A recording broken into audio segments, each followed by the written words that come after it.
Hello and welcome to Mind Shifters Radio. I'm Tim Hayes. I'm your host for the first hour. And today is Friday, November 5th, 2021. As always, we're grateful to everyone who's joining us here today, whether you're listening live or through the archives, as we spend another couple of hours teaching and supporting people in using some of the most powerful, effective, efficient, and accessible tools I've ever encountered. These tools are available absolutely free at whyagain.org. If you go to that webpage and click on the Start Here link in the upper left-hand corner, it will take you to a page where you can download and read Chapter 24 of Dr. Rice's book, Why Is This Happening to Me Again? You can also notice that that chapter of that book contains a narrative description of the primary tool in this work. That tool is called the Reality Management Worksheet, sometimes called the Reality Management Wake-Up Sheet. And it's a tool I've been using to great effect for over 17 years to improve the quality of my life and most of my relationships,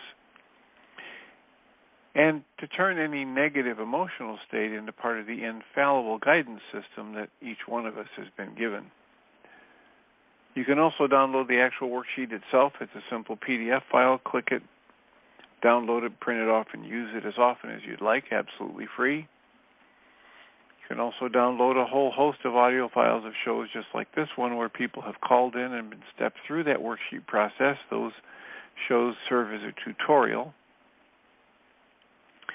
You can also go to your app store and type in the three words Heartland Aramaic Forgiveness and get access to a completely free and private app that contains the Reality Management Worksheet, an abbreviated version of that worksheet process, and a copy of the Dragon Klingon game, which is a wonderful way to introduce these tools to even younger audiences.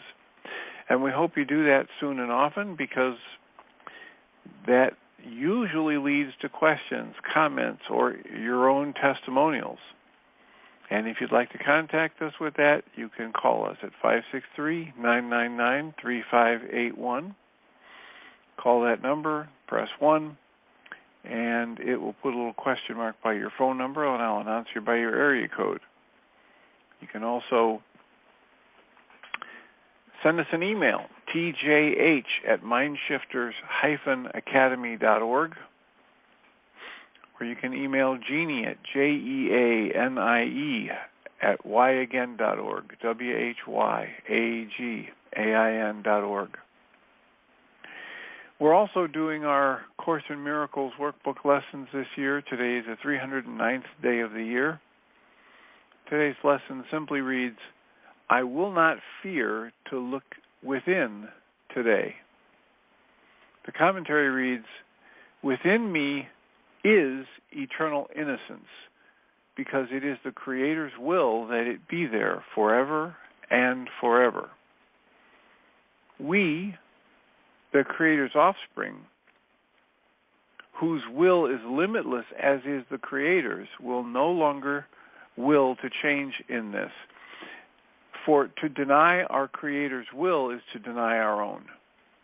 To look within is but to find our will as it was created by the Creator and as it is. I fear to look within because I think I made another will that is not true. And I fear that I've made it real, which I can't.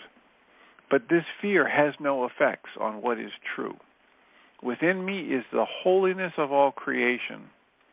Within me is the memory of creation. The step I take today, Creator, is my sure release from idle dreams of sin. Your altar stands serene and undefiled. It is the holy altar of myself, and there I find my true identity. Pam Grout has written a book, The Course in Miracles Experiment, and these additional commentaries we're sharing this year. Her lesson 309 is titled Roadside Flares. She quotes Louis Schwartzberg as saying, we are surrounded by things we cannot see. Pam writes, an old boyfriend of mine, a rational, left-brained advertising man, was sitting at his office desk one Tuesday when he suddenly got up, jumped in his car, and drove home. This had never happened before. He even had trouble leaving work at the end of the day. But on this particular day, in the middle of the afternoon, he jumped up, got in his car, and drove away. He pulled into his driveway at the unheard of hour of 2 p.m. And he was just in time to thwart a thief who was trying to make off with his new TV. This guy is a guy who wouldn't even dream of uttering words like God or grace or guidance. As I recall, his favorite description of me was that I was way too woo-woo. Yet, even though he'd never before left his office in the middle of the afternoon, he somehow picked up a signal to stop work immediately and drive home now. Lesson 309 says, the universe is there forever and forever. It constantly leaves breadcrumbs, persistently sends up roadside flares, even when we're not paying attention. So that's our Course in Miracles experiment for today, and the Course in Miracles experiment commentary from Pam Grout. And we have plenty of time for your questions, comments, answers, soliloquies. 563-999-3581. How can we serve you today? What would be of use to you to spend the next 50 minutes discussing or working through a worksheet or asking clarifying questions about what happened earlier in this week when Ellen called in and actually worked through a worksheet on the show and received certain levels of insight and cues for further work. We had our support group last night, and we spent the time listening to JM, who was talking about the review of the first 6 lines of the Aramaic Lord's Prayer. And the essence of that work is learning to slow down and relax into the flow of life. Learning, just as this Course in Miracles experiment says today, we are living surrounded by things we do not see. And the Aramaic Lord's Prayer and the study of it that was being done by J.M. is there to remind us that our use of trying to figure it out in the conscious logical mind and fretting about life not turning out the way we want literally pulls us out of the flow of life, literally hides from us the roadside flares that Pam Grout talks about in her commentary today. There are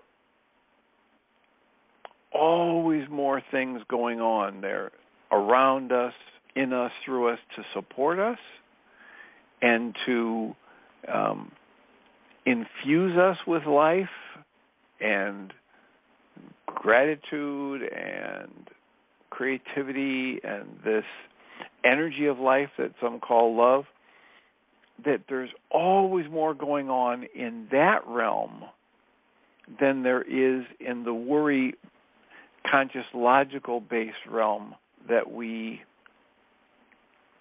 spend so much of our energy in. And it's in those moments where I ease up all of the conscious, logical, grinding it out, figuring it out, trying to make life fit my view of how it should unfold, that I see the roadside flares. I get the input from the unseen factors in life that are there to help me, speak to me, guide me.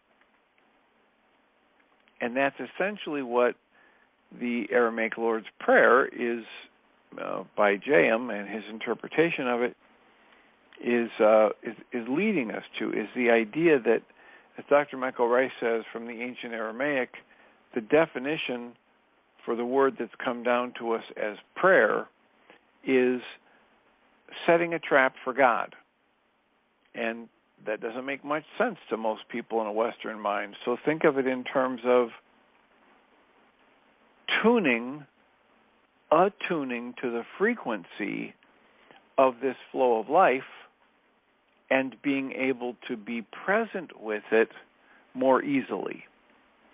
So to soften, to attune, to align with these invisible forces that are alluded to in the Pam Grout quote at the beginning of her lesson 309, and that are alluded to in this Course in Miracles workbook lesson that says this will, this energy of will, this flow of life that we call the creation and the creator is always there and forever. And if we can but quiet the chatter of the monkey mind, if we can but engage in the process of allowing and surrendering, we can discover worlds of insight, intuition, energy flow, gifts that we can't get any other way. And so the invitation in that work with ACIM is step into the experience of becoming one focused on your breath. Step into the experience of softening what is rigid within you. Step into the experience of allowing a flow of life in, through, as, and around you, rather than what if you're like most of us, your Western mindset has taught you to try to control life and every aspect of yourself and every aspect of the life that moves around you. So that's what we spent our time working on for at least an hour, a little over an hour last night, and then discussing in the support group. And that's our offering for today. That if you go back and you listen to enough of these, almost 11 years now of what they now call podcasts, but we used to call them internet radio shows 10 years ago, 10 and a half years ago, you'll hear a lot of words spoken. Because basically, with very few exceptions, we try to just fill the air space. We don't like to leave a lot of dead air time. So there's a lot of words spoken. And if you're not careful, you could mistake the purpose of the show for being to get a lot of words and to say the right words, where in actuality, the purpose of this show is to present people with concepts and tools that they can pick up and apply in their lives and usher themselves into their own experience, a different experience of themselves, of life, of the flow of life energy. It's about your inner experience.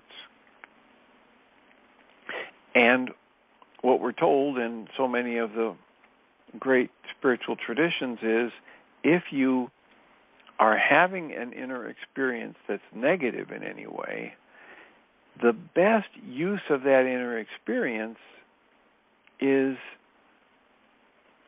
to identify yourself as someone who is currently engaged in a false thought process, that your thoughts are in error whenever your experience is negative. And there are some basic things you can do, like take a few deep breaths, hold the breath at the top for a few seconds, and slowly exhale to initiate that parasympathetic response, that rest and digest, that vagus nerve response, and slow the process down, slow your heart rate down, slow your respirations down, and send an irrefutable message to the physical energy system you call a body that there is no life-threatening circumstance here. It is safe to relax into the moment and to shift the focus of your attention onto your breath and onto this experience of safety that life unfolding in this moment offers you.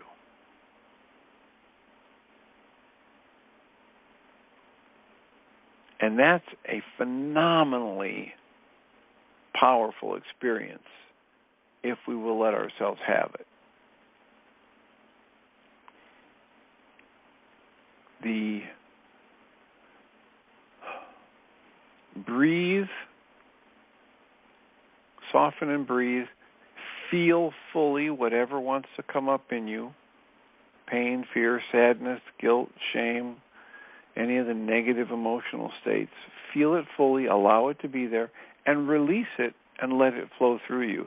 These 3 steps are one way to interpret the Aramaic Beatitudes from the Sermon on the Mount that Yeshua was reported to have given. And it's just about allowing a flow.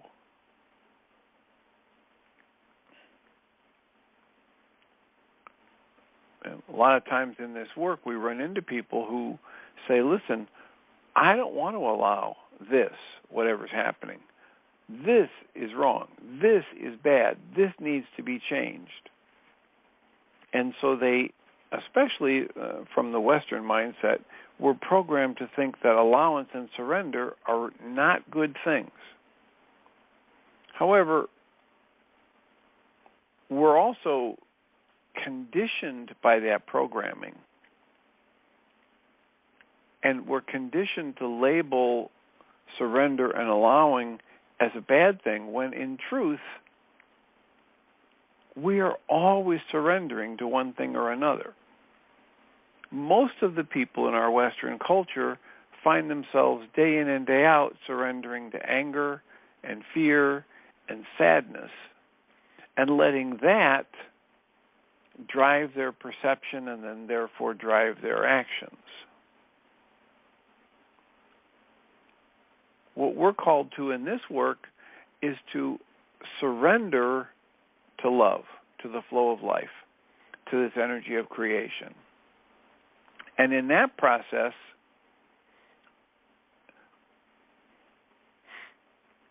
we stay more connected to the flow of life. We see things more clearly. We understand things more deeply. We have a nearly infinite array of options that open to us that are not there when we're resisting the flow of life, when we're refusing to stay with our breath and observe the flow of life, enjoy our ability to be awake and aware, to have awareness at all. Some would call it to have the appreciation for the gift of life itself. And when I step into that mode of appreciation, allowance and surrender and appreciation and gratitude, I have a very different experience of life than when I stay in the experience of judgment.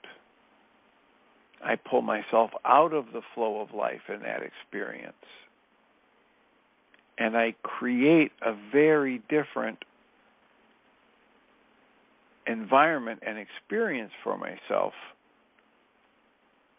And then I usually blame it on people and things outside of me. I'm not even educated in the Western world about how I'm literally actually creating my experience of life in each new present moment. And I do that with whatever it is I choose to focus my conscious awareness on. I'm literally choosing and creating my experience of life by how I choose to focus my conscious awareness and how I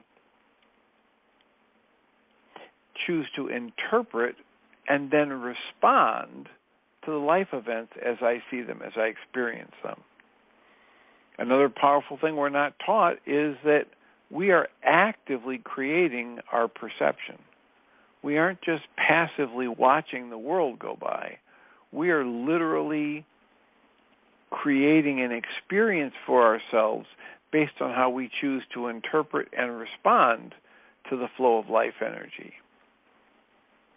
And it's amazing that we are not even taught to observe how powerful that process is.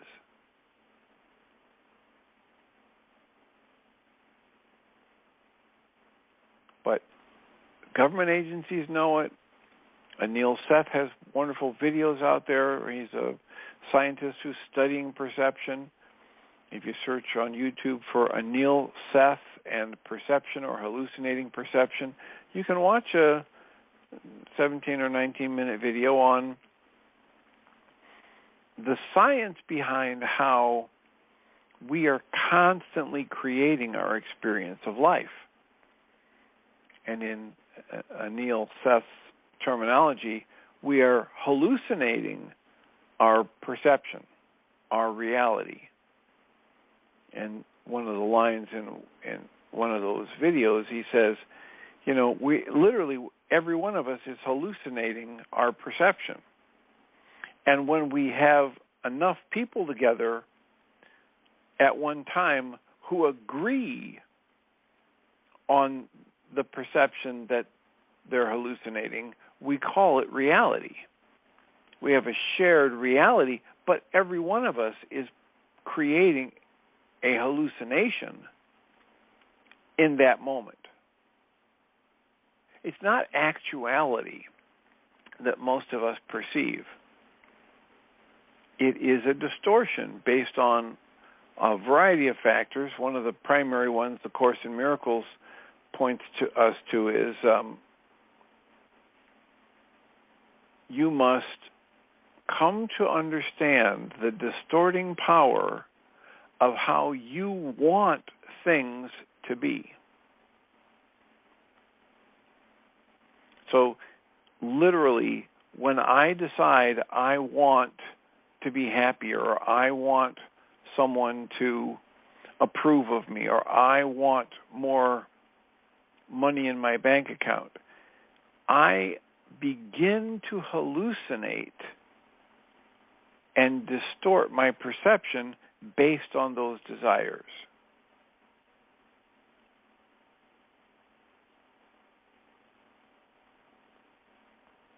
Now, there are a lot of people that don't really buy into the Course in Miracles and don't really see through it, but you can start to observe in your own life examples of this. I had an experience on the internet show years ago here on this very show where after I finished the show, Jeannie Rice contacted me and said something about, I'm so happy that you're in a relationship. And I sent the message back and asked what she's referring to, because I was not currently in a romantic or personal relationship with anyone. And she said, well, we heard you say, and she's referring to herself and to Michelle, she said, we heard you say that you're in a relationship and we're just so happy for you. And I responded that it's not happening. It wasn't happening at the time, and I didn't have any plans for that in the near future. I wasn't starting to date somebody. I hadn't been in a relationship. And she said, but we heard you say it. And sure enough, both of them believe they heard me say that, but if you go back and listen to the tapes, since we have the archives of these shows, the evidence is there that I never said that. I never said anything even remotely like it. But they were both sitting there thinking, gee, we really like this Dr. Tim guy, and, it's too bad he's talked from time to time about, how much the reality management worksheets and the targeted journaling helped him get through the divorce he didn't want, and the restructuring of his family, and gee, wouldn't it be great if he had somebody in his life? And they had the desire to have me be in a relationship, so they literally created the experience of hearing me say I was in a relationship when I never said those words. And this is what the Course in Miracles is referring to when it says we must come to understand the distorting power of how we want things to be.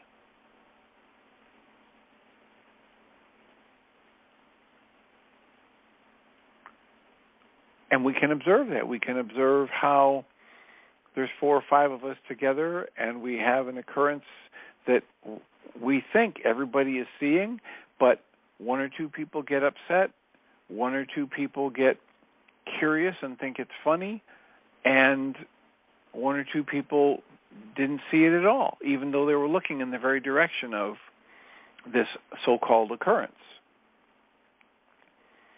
And that is, some of the mechanisms of how that happens are described quite well in the video by Neil Seth, and that's available free on YouTube. So that's the intro, kind of an extended intro, and we have about 30 minutes left to have conversation, questions, comments. 563-999-3581. Call that number, press 1, and we can have a conversation. How can we support you today? What would be a topic you'd like to have us explore? What's on your mind on this Friday late afternoon, late morning, early afternoon? 563-999-3581. Call that number and press 1.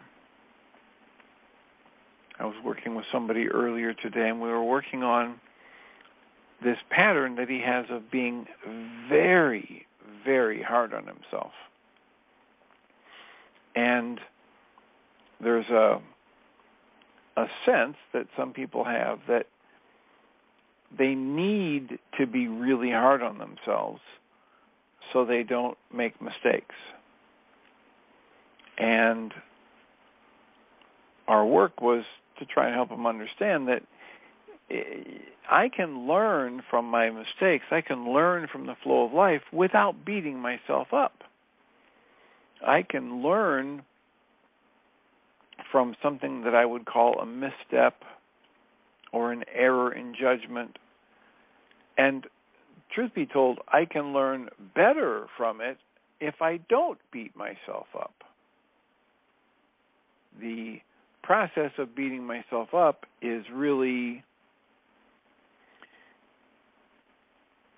a misuse of my mind energy.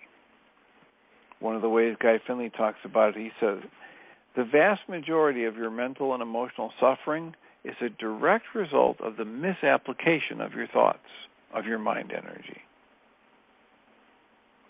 And that's a knowledge that's deeply rooted in spiritual teachings across centuries and across cultures.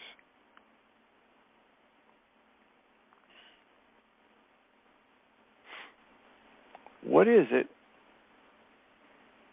that you think you benefit from when you're horribly angry with yourself, when you think intensely negative thoughts about yourself? Even if you're able to say, yes, what I did here was a mistake. I used to say, we're in our culture, we're very conditioned to to call people idiots and stupid, and I I took to saying for quite a while on the internet show over the years, while every one of us has done things that we later look back on and say, oh, that was idiotic, none of us is an idiot. Doing something that is idiotic does not change my true nature. This true nature that's referred to in today's Course in Miracles lessons as being the way the Creator created it forever and forever. I don't become bad or damaged or broken simply because I have an error in my thought process, or I make a mistake in terms of my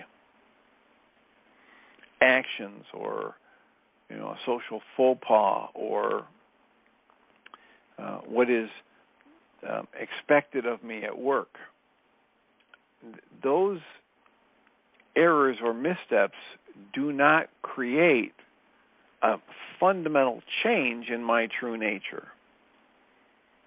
And the last few Course in Miracles workbook lessons are trying to help us understand you're whole and complete just the way you are. Some cultures some religions talk about original sin. And from the ancient Aramaic, the people that have studied that and studied the teachings of those great prophets and teachers, including Yeshua and others, they say over and over again very clearly, there is no such thing in the ancient Aramaic as original sin. There is the concept of original blessing. You're whole and complete just as you are. You're always and you remain as your Creator created you to be. And that is never going to change. So how do you move forward if your mind is telling you, or you've been programmed by your culture or your religion to believe that you're damaged and broken just because you're alive? Well, if you're willing, you can pick up a set of tools like the Reality Management Worksheet, the 3 Early Memories of Conflict, the Mind Shifter Targeted Journaling Tool, and you can start discovering the specific thought patterns and beliefs in your mind which we know are in error because they're negative. And as you discover them and get clear about them, you can release them and let them go. That's why this work is here. That's why we're supporting people to get exposed to these tools and use them. Because the more I use these tools, the more I change my experience of life.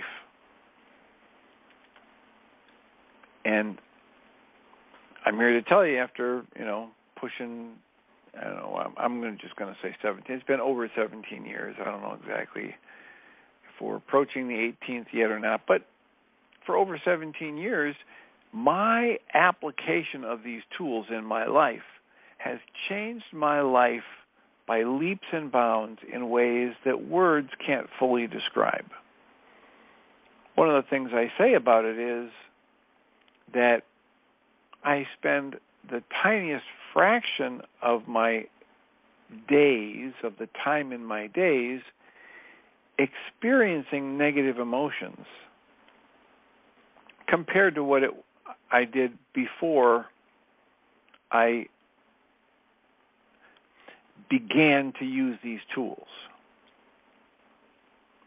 And I think that's the more accurate way to say it, because I was exposed to these tools, and it was a while, at least 6 months, maybe close to a year, before I actually started to apply them in my life. But from the beginning of my exposure to them, I knew they were solid because they were so similar to what I'd been teaching people in my therapy sessions for pushing 30 years when I first encountered Dr. Michael Rice's 4-hour audio CD of the core, the seminal lecture in his series, which is, Why Is This Happening to Me Again? And the lecture is the same title as his book. So I knew it was good, but I didn't have the specific tools. And after about 6 months or so, I felt comfortable and started actually doing the worksheets process. And ever since then, my life has been improving by leaps and bounds. And one way that I can specifically say my life's improved is I have the tiniest fraction of my life now spent with negative emotions compared to what it was prior to learning these tools.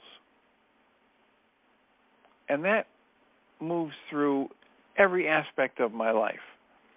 If I get an email from somebody and it is not what I was looking for, or they're complaining about me, or I've asked them a question that I consider to be serious and significant, and they refuse to answer, and I feel the tension or the resentment, when that happens, I can pick up a worksheet and in a matter of minutes have an entirely different experience of myself in the moment.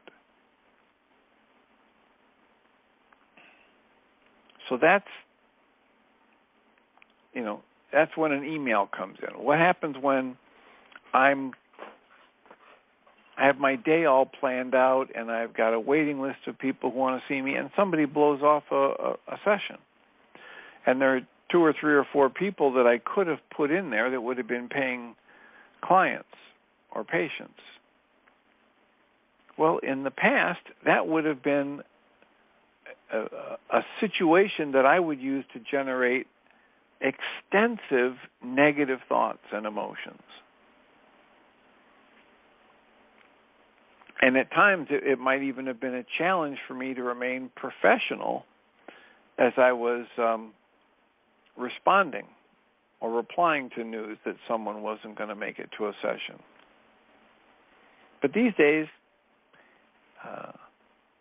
it's usually just a breath or two and a shift in focus, and I'm off to an entirely different experience of life. These days, I set my day up so that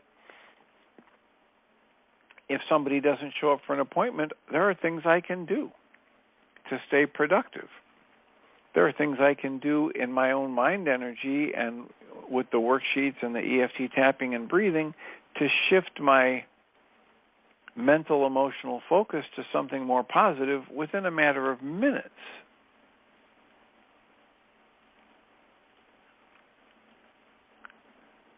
And in every area of my life, whenever something goes differently than my thought process thinks it should, I can pick up the tools, experience that twitch of negativity, anger, fear, sadness, and once I experience it, turn it into an alarm system that I take very seriously. If I have an alarm going off in my house, I don't just take the battery out of the alarm. I explore, why did this thing go off? It's really unsafe to ignore a significant alarm going off. There was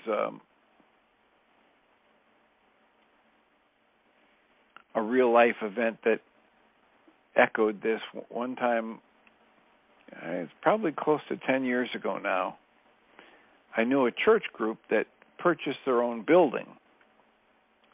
And they went there and started doing all of the work. It was an older church building that they had purchased from another church that had built a bigger building and moved on.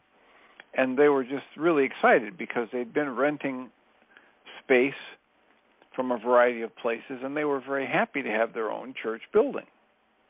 All kinds of excitement and volunteers there helping paint and renovate and all this good stuff. And one day,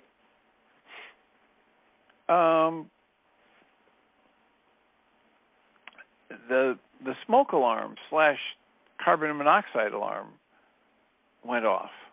And there were 2 or 3 of them that were going off. And they checked them and they turned them off and reset them, and they checked the batteries, and then maybe the batteries are bad, and they put new batteries in, and they called the manufacturer of the alarm, and they said, well, here's what you do to reset it. And the bottom line of the story is it was actually the alarm telling them there's carbon monoxide in the building at unsafe levels.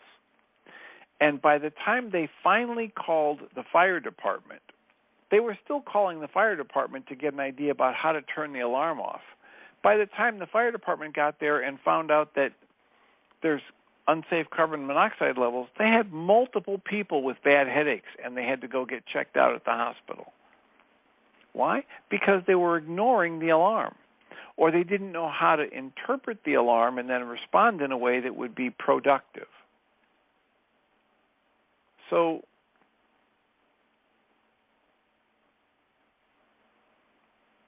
what if every negative emotional state I experience is best used as an alarm to wake me up to the fact that there's something off the mark in my thought process. There's something that I'm doing that is at primary level responsible for the emotional state I'm experiencing. What if I were able to question that and end the pattern of chasing around after people and things outside of me to try and get them to change so that I wouldn't have to experience that alarm, that negative emotion, that discomfort, whatever word you want to use for it? I'll tell you what's happened in my life since I've done that. My life has improved by leaps and bounds.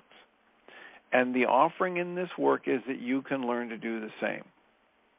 It takes the willingness to move closer and closer to that 100% responsibility for every emotion you experience, because what the experts tell us is we are the ones that create every emotion we experience. It is not a product of what the people outside of us did or didn't do that we didn't approve of. My emotional state is directly, only, always, and forever caused by the choices that I make, or the decisions, Michael Rice would say, that I make about how to interpret and then choose to respond to the flow of life around me. And if I'm willing to explore that possibility, I'm here to tell you my life, my potential for a happier, healthier life expands by leaps and bounds every time I do that. And that's our offering in this work. And we're fortunate, I would say, to have Michael and Jeannie offer all of these tools absolutely free. And the tools are specifically designed to help me turn any negative emotional experience into part of that infallible guidance system that I can then use to make a course correction, to change the focus of my thoughts, to choose again, as the Course in Miracles offers us to do so often. Choose again. What am I choosing again? How about I choose a different way to look at the life that's unfolding in front of me? How about I choose a different interpretation of the perception that's showing up in my mind? How about I learn to question how to be shown a different approach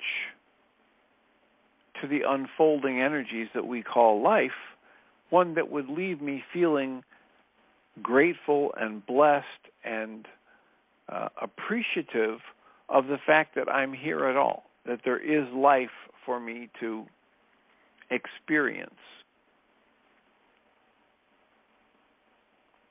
That's the invitation in this work. How can I move from judging and labeling and shrinking away from every aspect of my life that I say I don't want, whether it's physical pain or mental or emotional pain? How can I learn to turn that into a wake-up call for me to do something differently?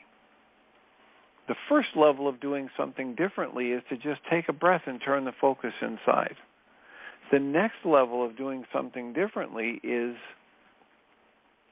to ask to be shown how to view the images that are showing up in my brain differently, how to view the life events unfolding around me differently.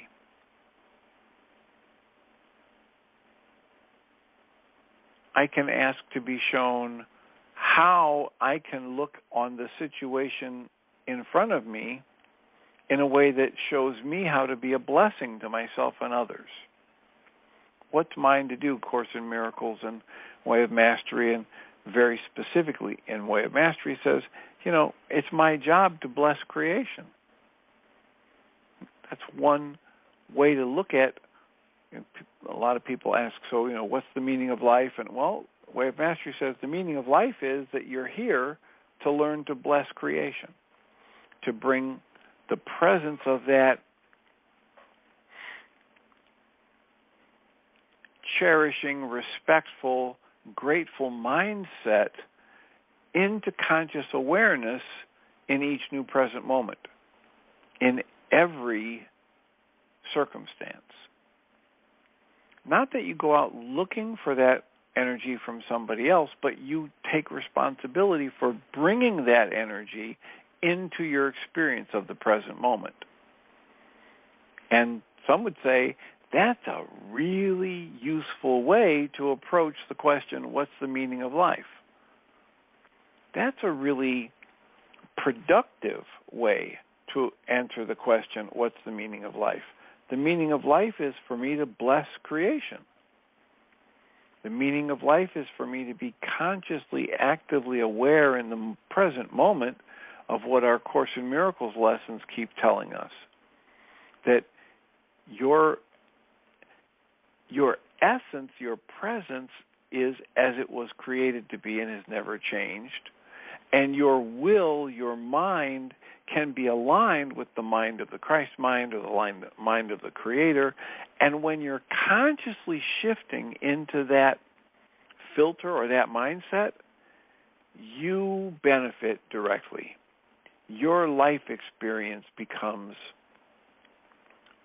more peaceful, more appreciative, more love-filled, more respectful, more collaborative, more creative, more joyful. Every time you shift your filter, your mindset, to what's mine to do here? How can I bless creation in this moment? What can I bring consciously into this moment that will change my experience of the moment to something more positive? And that's the essence of our work. That's why we're here to support people to learn about these tools and hopefully encourage people to engage, actually practice with the tools on a regular basis so that you can change your experience of life moment to moment.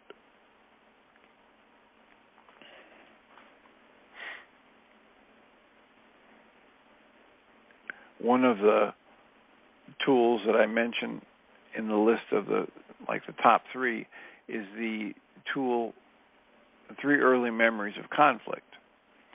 And that was a game changer for me. And as I would run the Mindshifter support group and we would be running through Dr. Michael Rice's lectures, every time that lecture came up in rotation, I would do that tool again. And I'd choose sometimes the same 3 early memories of conflict, but usually one or more of them would change based on what was happening in my life at the time and what energies were up for me. And so I would run through the cycle of doing that 3 early memories of conflict again and again, and I started to discover fairly quickly that many of the interactions in my life that I thought I was approaching from an adult, educated, competent individual perspective, I basically was just reenacting the stuck, traumatized childhood patterns that I downloaded at 6 and 8 and 15 years old. And it was a game changer for me in my life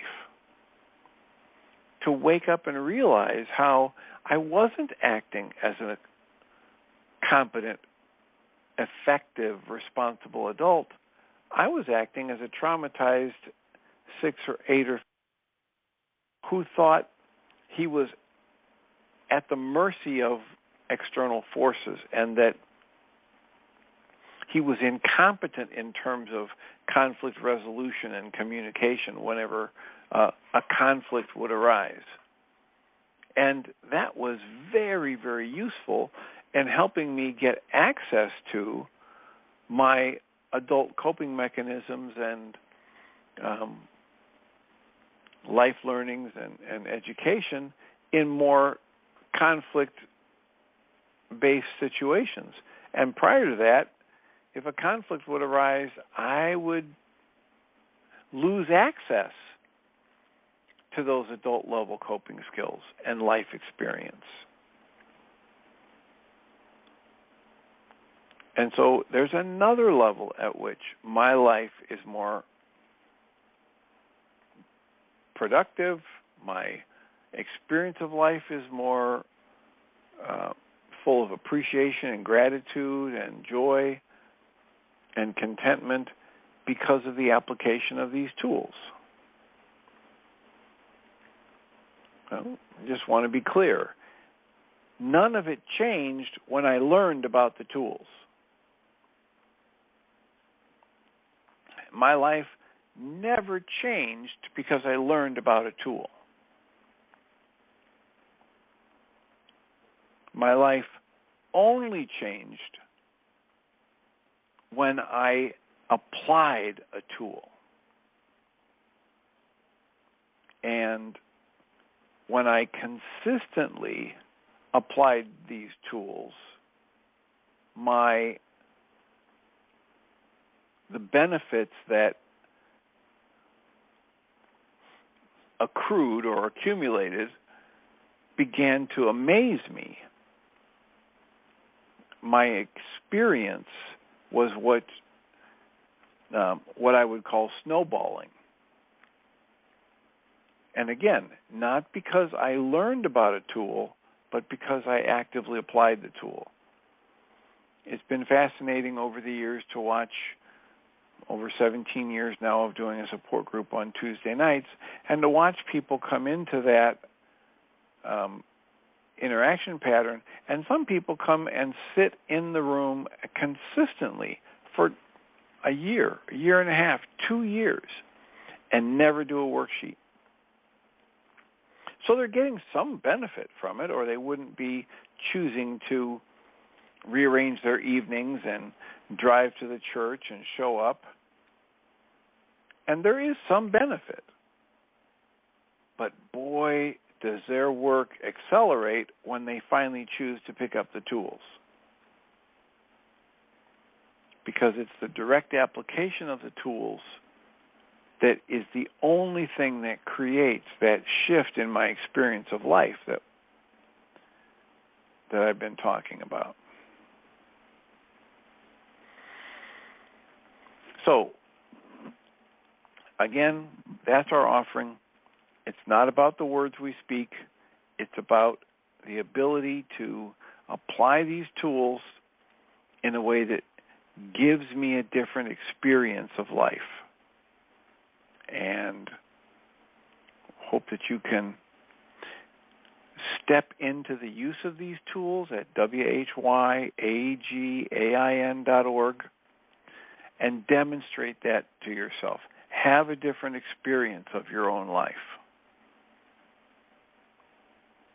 And Michael and Jeannie should be here for a second hour coming up soon, and we'll be back again next week. So download the tools, put them to use in your life, and when questions arise or stuck points arise, give us a call at 563-999-3581 or send us an email. If you're listening in the archives, you can send an email to Jeannie at JEANIE@whyagain.org, WHYAGAIN.org. Or you can email me, tjh@mindshifters-academy.org.